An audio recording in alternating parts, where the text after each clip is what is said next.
ครับสวัสดีครับนี่ใช่ไหมครับนี่นำเส้นทางตรวจเช็คซ่อมสัญญาณดาวเทียมนะครับพอดีมีปัญหารับสัญญาณใช้หน้า Z6B ไม่ได้นะครับก็เลยมาตรวจเช็คดูปรากฏว่าจะมีปัญหาที่หมวกจานดาวเทียมนะครับขาดไปแล้วก็น้ำเข้านะครับดูกันก่อนตัวนี้จะมีจานอยู่4ใบนะครับตัวนี้เป็นใช้หน้า Z5 นะครับตรงกลางนั่นใช้หน้า Z6B นะครับแล้วก็ตรงโน้นจะมีไทยคมนะครับตอนนี้มีพ่วงหัว N6 เก่าตัวนี้น่าจะเป็นนิจานส้มนะครับตัวนี้น่าจะส้มเก่ายังไม่ได้ปรับไปไทยคมนะครับก่อนน่าจะเป็น N6 นะครับจานอยู่4ใบเท่าที่เห็นนะ1 Z5 ก็มีปัญหาเนี่ยนะครับนี่หมดนี้ขาดไปนะครับจะมาถอดหัวออกนะครับที่เราต้องการใบนี้ตัวนี้น่าจะเป็นใช้หน้า Z6B นะครับทางกันเพราะนี่ไทยคมใช้ได้นะตอนนี้ใช้ได้โอเคเข้ามาดูกล่องเมื่อกี้จะมีถอดหัวตัวนี้ออกมานะครับตัวนี้ไม่ได้ใช้ลูกค้าจะดู CCTV เมื่อกี้ตัดดูแล้วมันจะมีอาร์คนะครับตรงนี้เนี่ยน้ำเข้าแล้วมันจะอาร์คตรงมัลติสวิตช์นะครับช่องนี่นะครับมัลติก็เป็นของ IDZ นะครับ9x6นะครับโดนนี้หักอีกเดี๋ยวถ่ายเขาจะไปเขาจะมาจะหักเดี๋ยวนี้ทำใหม่แล้วกันนี่ออกนะครับออกนี่3 จุดนะครับ1 2 3ออกได้6 จุดนะครับตัวนี้เข้านี่หัว1ชุดนี้ไทยคมนี่ตัวนี้เจน่าเซน 6B แล้วก็หัวไม่ใช่อันนี้ SS5 หมด2นะครับ Z2 เนี่ยซิสเต็ม2แล้วก็ตัวนี้อันนี้2ออฟนะครับ22 k ออฟ2ออนจะเป็นตัวนี้ดูการเสียก่อนเนี่ยตั้งไดเตอร์เป็นไดโอดวัดนะครับไม่แน่ใจว่าสายขาดหรือหัวนะครับอย่าวัดตามหลักมันต้องมีโอห์มนะตรงนี้โอห์มจะไม่ขึ้นนะจะมาทำสายใหม่แล้วแต่จุดนี้คงจะยกเลิกไปของในไชน่าจุดนี้ก็ไม่ขึ้นนะไม่ขึ้นโอห์มตั้งเป็นไดโอดนะครับตั้ง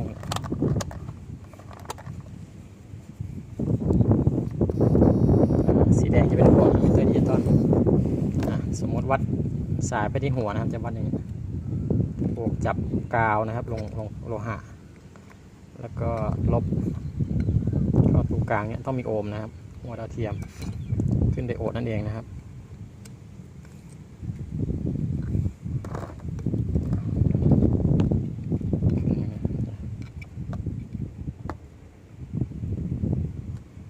นี่ขึ้นอีกแล้วเดี๋ยว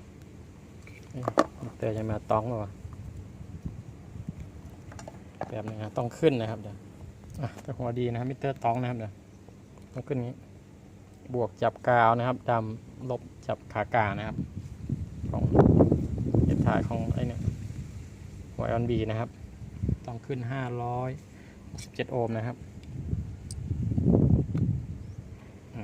นี่ถือว่ามีโอห์มนะครับนี่ถือว่าใช้ได้นะครับหัว X2 นะผิดไอเนี่ยโอเคจุดนี้ไล่สายแล้วนะครับหัวนี้มานี่คือมันนี่วิ่งมานี่นะครับปืดแล้วก็วิ่งไปที่หัวก็น่าจะเป็นสาเหตุเดียวกันน้ำเข้าก็คงต้องใช้เนี่ยครอบแทนขวดน้ำโพลิสนะครับกันน้ำนะครับก็จะใช้ประแจปรับจานก้มลงมานะครับคลายนิดหนึ่งตำแหน่งเดิมเดี๋ยวเกินดูกันว่าก้มเงยเท่าไหร่อยู่นะครับก้มเงยเอ็งเกิลจับดูนะครับ25นะครับตอนนี้ดูเห็นแล้ว จะย้อนกับแสงนิดนึงนะครับเดี๋ยวขอไปโอเค25นะครับอันนี้ก็ขีดไว้นะครับเดี๋ยวขีดไว้ขอดำเนินการนะฮะเปลี่ยนหัวกันก่อนเปลี่ยนก็ใช้คัตเตอร์กรีดตรงนี้นะครับเสาขออาจารย์มาร์กตำแหน่งไว้นะครับตรงนี้ไม่เท่าไหร่กับตรงนี้นะครับเทสไฟด้วยนะครับก่อนจะเปลี่ยนเช็คว่าหัวเสียไม่เสียแต่นี่ไทยคมดูได้แล้วก็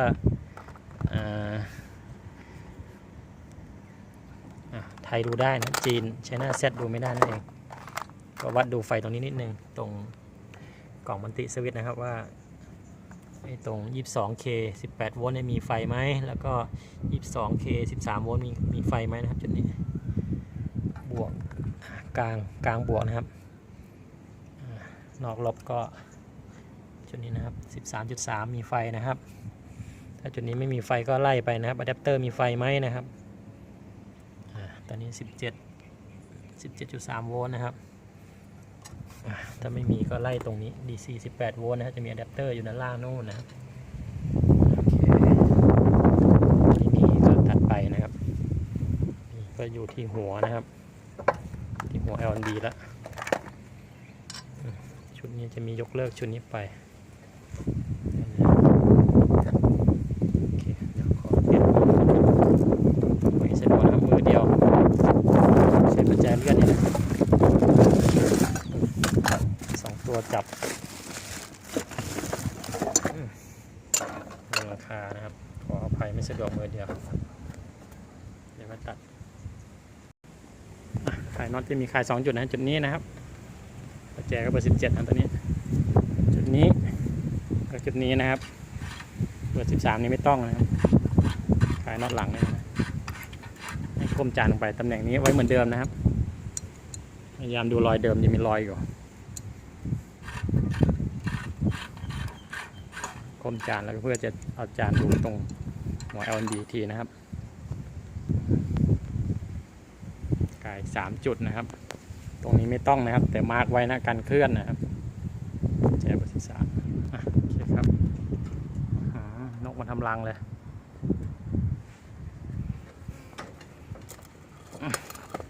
แจดูหมวก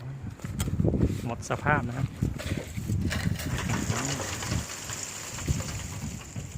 ทำรังน้ำเข้านะครับปัญหาเลยพังเสียหาย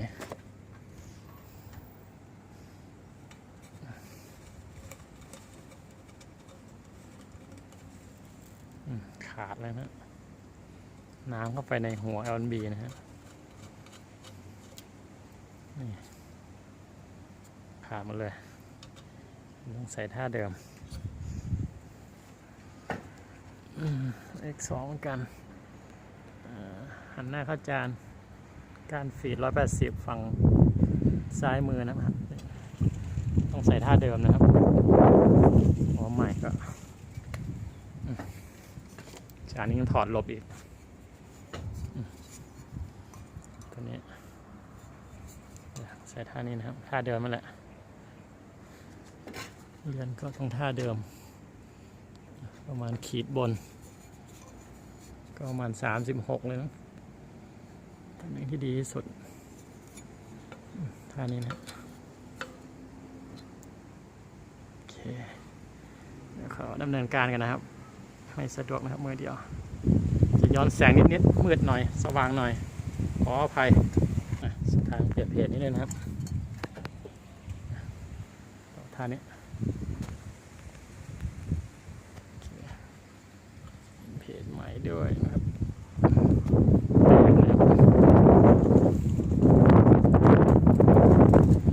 วัดโอห์มตรงสายดูทีนะครับ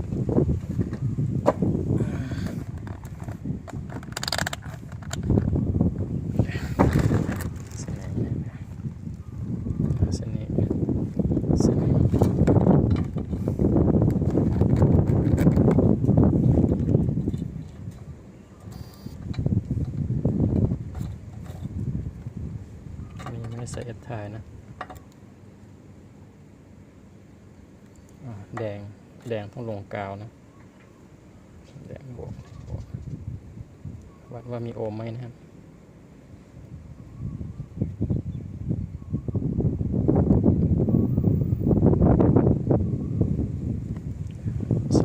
นี่โทษทีผิดเส้นนะครับเส้นนี้โทษทีว่าแล้ววัดไม่ขึ้น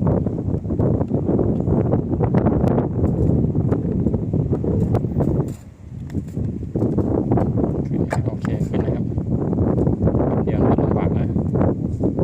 เดี๋ยวเราจะถ่ายจะวัดเส้น18 โวลต์เส้น13 โวลต์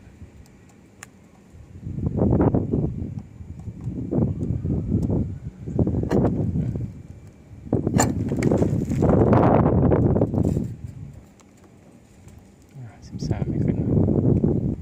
ขอดูกัน13ไม่ขึ้น13วัดไม่ขึ้นนะมีข้อต่อตรงนี้อีกนะครับแกะดูข้อต่อ F ไทยอีกทีนะทำจนกว่าจะวัดขึ้นนะครับตอนนี้13ไม่ขึ้นอันนี้ก็ขาดนะครับโอเคทำใหม่กันต้องถ่ายใหม่นะครับสปาร์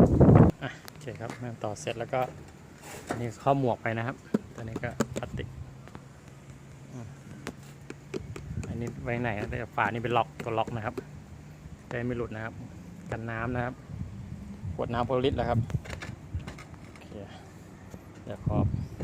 ตั้งจานกลับที่กันข้อควรระวังก็คือแหวน แหวนตัวนี้นะครับระวังมันจะหล่นตอนที่ถอดออกอันนี้ก็ใส่กลับที่เดิมนะครับพยายามทำทุกอย่างให้เหมือนเดิมนะครับจานไม่น่าจะเคลื่อนนะครับโอเคแล้วก็เช็คก้มเงยนะขันแน่นให้แน่นครับอยู่ที่ตำแหน่งเดิมไหมก้มเงย25 องศานะครับโอเคตำแหน่งเดิมนะครับโอเคนี่เราก็เปิดเครื่องล่างดูนะครับการรับ CCTV ไม่ได้หรือใช้หน้าเส้น 6B ไม่ได้โอเคไปก็ต่อสายกับตัวนี้จะมีเขียนอยู่18 โวลต์นะครับมาร์กไว้ก่อนนะครับฝั่งหนึ่ง13 โวลต์ก็เข้า13แล้วนะครับต่อข้อตามเดิมนะครับเขียนไว้นะครับเพราะว่ามันจะมีหัวเวอร์และฮอนะครับฮอนี่คือ18 โวลต์นะครับเวอร์คือ14 โวลต์นะครับแนวการส่งการรับ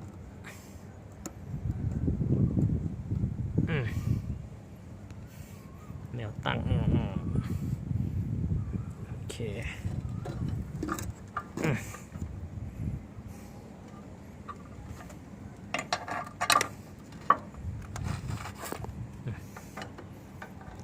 นี่มันเดิม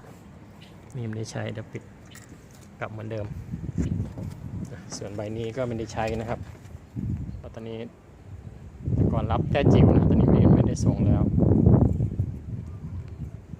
เดี๋ยวประกอบใบนี้ไว้ก่อนไปดูสัญญาณข้างล่างกันโอเคครับใช่ไหมก็ดูสัญญาณข้างล่างนะครับตอนนี้ใช้หน้าเส้น 6B มาแล้วนะครับกล่องตัวนี้ใช้เป็น Idea Z นะครับได้แล้วครับใช้ได้แล้วครับ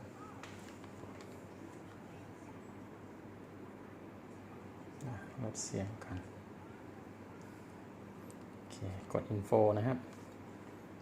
ดูสัญญาณ Info ที่รีโมทนะครับตอนนี้เอา CCTV 14นี่นะครับดาวก็ใช้หน้าเส้น 6B นะครับความถี่ก็กดโอเคครับความถี่ก็นี้นะครับtransponder 3880แนวการรับแนวฮอแล้วก็10 เมอร์เรทก็27500นะครับเซกพอร์ตก็ 22K เปิดให้ดูช่องอื่นกัน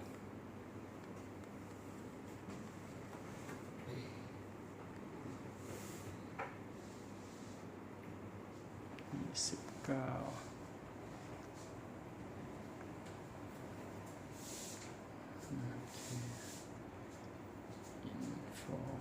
โอเคแล้วก็เช็คแนวเวอร์นะครับแนวเวอร์เมื่อกี้แนวฮอนะครับแนวเวอร์ก็3940 V นะครับสิบเอ็ดก็5950นะครับใช้หน้า Z6B นะครับโอเค